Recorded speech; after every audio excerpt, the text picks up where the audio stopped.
I think my neighbors are starting to become suspicious of me. They probably looked again. There he is through their curtains thinking, sitting in that car. Why doesn't this man ever go inside his house? Maybe one day somebody will knock on my window. My brother, are you lost? You actually live here. But jokes aside, when you see a man sitting in his car outside his own house after work, don't immediately assume he's up to something. Ladies, sometimes there's no other woman. There's no secret phone call. The man might simply be sitting there enjoying 5 minutes of peace before he goes inside. Think about it. You've worked all day. Maybe your manager has been stressing you. You've dealt with difficult people, traffic, bills, and responsibilities. By the time you finish work, home should be the place where you finally relax, breathe, and think, I'm done for today. Let me go and see my family. But for some men, something different happens as they get closer to home. Instead of feeling excited, they start feeling anxious. They park the car, switch off the engine, and just sit there thinking, what kind of atmosphere am I walking into tonight? And sometimes, that's the real reason they're not rushing inside. And while he's sitting there, different thoughts are running through his mind. Is she still angry about this morning? Am I getting the cold shoulder again? Are we continuing yesterday's argument? Instead of thinking about dinner and relaxing with his family, he's mentally preparing himself for whatever atmosphere might be waiting behind that door. And sometimes, my people, the argument wasn't even about something serious. Maybe somebody didn't wash the dishes, maybe a message wasn't answered, maybe somebody used the wrong tone. Something that should have lasted 10 minutes, some survived for 3 days. Now you're both walking around the house like employees from different departments. And then there's the cold shoulder. You walk inside and say, "Hi, babe." You ask, "Are you okay?" She says, "I'm fine."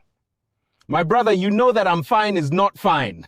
Now you're standing there wondering whether to sit down, speak again, or quietly disappear upstairs. But underneath the jokes, there's something serious here.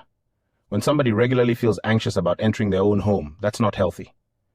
Home should be somewhere your shoulders come down, somewhere you can breathe. Your spouse shouldn't feel like another battle waiting for you after you've spent the whole day fighting the outside world. And ladies, I'm not saying this only happens to men. Some women finish work and feel exactly the same way. They know their husband is angry, critical, or talked to. So this isn't really about men against women. It's about the atmosphere we're creating for the person we claim to love. So ask yourself something. When your husband sees the house at the end of the street, what does he feel? Peace or pressure? And brothers, when your wife knows you're coming home, does she feel happy? Or does she become tense because she doesn't know what mood bringing through that door? And here's the funny thing. At work, you're smiling. Good morning, thank you, no problem, have a lovely evening. Then you arrive home and suddenly all the manners have disappeared. My brother, what happened to that lovely gentleman who was at work 20 minutes ago? Did you leave him in the staff room? Sometimes we give strangers our patience, kindness, and best behavior. Then give our partner whatever is left at the end of the day. That's backwards. The person waiting for you at home shouldn't always your worst version simply because you're confident they'll still be there tomorrow. But brothers, here's the truth. Sitting in this car might give you 10 minutes of peace, but it cannot become the solution. If you're regularly sitting outside because you're anxious about going home change, you cannot spend your whole marriage hiding in the driveway. Eventually, you have to talk.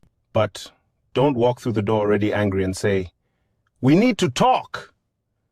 Choose a calm moment. Sit together and say, "Listen, I don't like what our home is becoming. I don't want us walking on eggs around each other. I want to be happy to come home to you." And couples, let's stop using silence as punishment. Taking a little time to calm down is healthy. But ignoring your partner for days just to make them suffer doesn't solve anything. The cold shoulder doesn't fix the misunderstanding. Eventually somebody has to say, "Okay, we're both upset. Let's sit down and sort this out."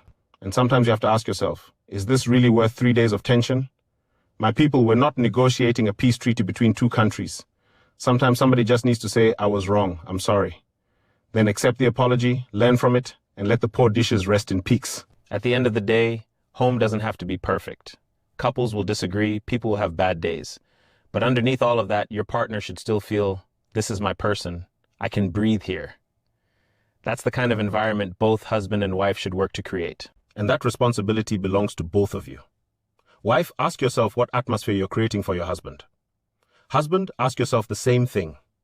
Peace in a home cannot be one person's responsibility through that door every day. Make sure what you're bringing isn't constantly tension. Because imagine this, a man works all day, drives all the way home, parks outside his own house, and the most peaceful 10 minutes of his evening are spent sitting right here in this car. If that's happening regularly, my brother, don't keep sitting here. Something inside that house needs a conversation. So ladies, next time you see your man sitting in the car outside for a few minutes, don't immediately start investigating. Maybe there's no secret woman. Maybe there's no suspicious phone call. Maybe the poor man is simply sitting there thinking, "Let me prepare myself before I go inside." Now I want to hear from you. Men, have you ever sat in your car for a few minutes because you weren't ready to go inside? And ladies, have you ever wondered why your man does this? Maybe you've experienced it yourself. Share your thoughts with me in the comments. If this conversation spoke to you, please share, like, and follow for more real conversations and life lessons. It's your guy Teach checking out. Until next time, stay wise, stay humble, and protect your peace.